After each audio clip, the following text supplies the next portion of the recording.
اداکار محمد علی کو آپ نے فلموں میں فائٹ کرتے بھی دیکھا ہوگا، مگر آج ہم آپ کو محمد علی صاحب کی زندگی کا ایک اور سچا واقعہ سنانے لگے ہیں کہ محمد علی دراصل کس طبیعت کے مالک تھے اور کتنے بہادر تھے۔ ایک بار انہوں نے لاہور کے 4 بدماشوں کو بے تحاشا مارا تھا۔ دوستوں پر پیسہ وہ بے تحاشا بہاتے تھے اور اپنا خون بہانے سے بھی دریغ نہیں کرتے تھے۔ محمد علی جب بھی کراچی سے لاہور آتے شوٹنگ کے لیے تو لاہور کے ہوٹل انڈس میں رہا کرتے تھے۔ ان کے کمرے میں دوستوں کا ہجوم لگا رہتا تھا جو ان کے خرچے پر کھاتے اور شراب بھی پیتے تھے۔ یہ دیکھ کر محمد علی خوش ہو جایا کرتے تھے کہ ان کے دوست ان کے ساتھ مل بیٹھ کر کھا رہے ہیں۔ ان کا انداز نوابوں جیسا ہوتا تھا۔ 1963 یا 64 کا زمانہ تھا۔ ان دنوں محمد علی اور اداکارہ حسنہ کا سکینڈل بن رہا تھا۔ اخبارات میں اداکارہ حسنہ اور محمد علی کے قصے کہانیاں شائع ہوتے تھے۔ حالانکہ ان دنوں حسنہ شادی کر چکی تھی اور اپنے شوہر رشید بھٹی کے ساتھ رہتی تھی۔ رشید بھٹی ایک مالدار شخصیت ہونے کے باوجود چودھری ٹائپ انسان تھے اور ان کے تعلقات مار کٹائی کرنے والوں کے ساتھ بھی تھے۔ رشید بھٹی کو جب حسنہ اور محمد علی کے بارے میں شائع ہونے والی کہانیوں کی خبر ہوئی تو انہوں نے محمد علی کو دھمکیاں بھجوانی شروع کر دی۔ محمد علی بھی جواب میں پیغام بھجواتے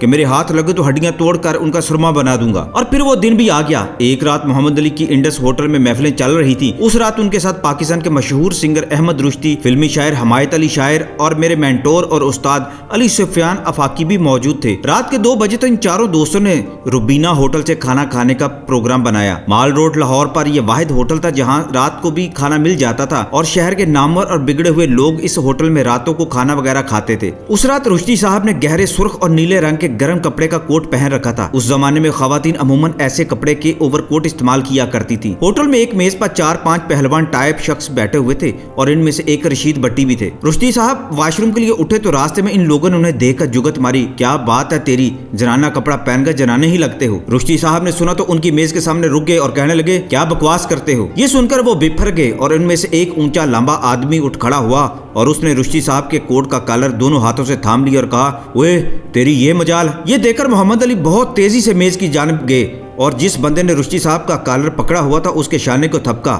وہ مڑا تو محمد علی نے اپنی گرجدار آواز میں پوچھا، کیا بات ہے؟ بس اتنا پوچھنا تھا کہ قیامت ہو گئی۔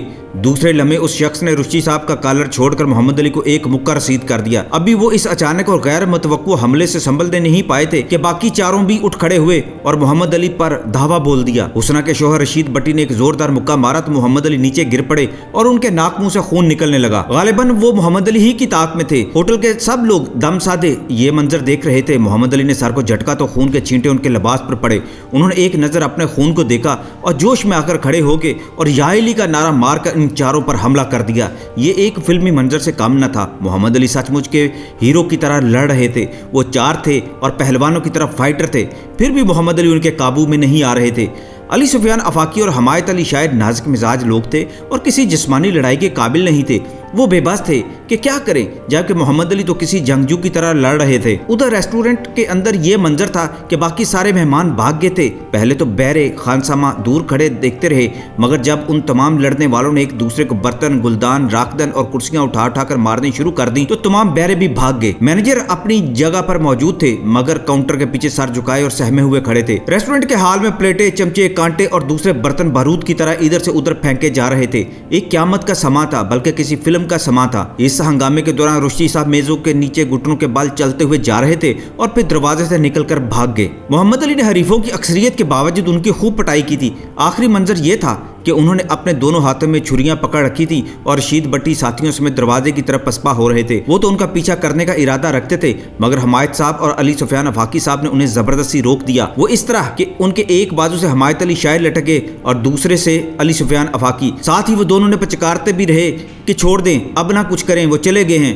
خدا خدا کر کے محمد علی کا جوش و خروش کم ہوا۔ ان کی ناک سے بہنے والے خون سے ان کا لباس سرخ ہو گیا تھا، بال کھڑے ہو گئے تھے، عجیب حلیہ تھا، بس ویسا جیسا کہ فلموں میں جنگ کے مناظر کے بعد ہیرو کا ہوتا ہے۔ اب یہ لوگ انہیں سنبھال ہی رہے تھے کہ اچانک رشید بھٹی اور ان کے ساتھی پستول لے کر اندر آ گئے۔ دوستوں نے فوری محمد علی کو باورچی خانے میں جانے کا مشورہ دیا تاکہ اندر جا کر دروازہ بند کر دیا جائے اور کسی طرح پولیس کو اطلاع کر دی جائے، مگر جب محمد علی نے اپنے دونوں بازو جھٹکے تو ان کے بازو تھامے ہوئے کھڑے حمایت علی شاعر اور افاقی صاحب دونوں مکھیوں کی طرح دیوار سے جا ٹکرائے۔ محمد علی فوراً باورچی خانے میں گئے اور اندر سے ایک بڑا چھرا اٹھا لائے۔ یہ دیکھ کر افاقی صاحب اور حمایت صاحب دوبارہ ان کے بازوں سے لٹک گئے اور انہیں روکنے کی کوشش کرنے لگے۔ محمد علی نے ایک جھٹکے میں انہیں دور پھینک دیا اور بالکل فلمی انداز میں غراتے ہوئے کہا، ہٹ جاؤ،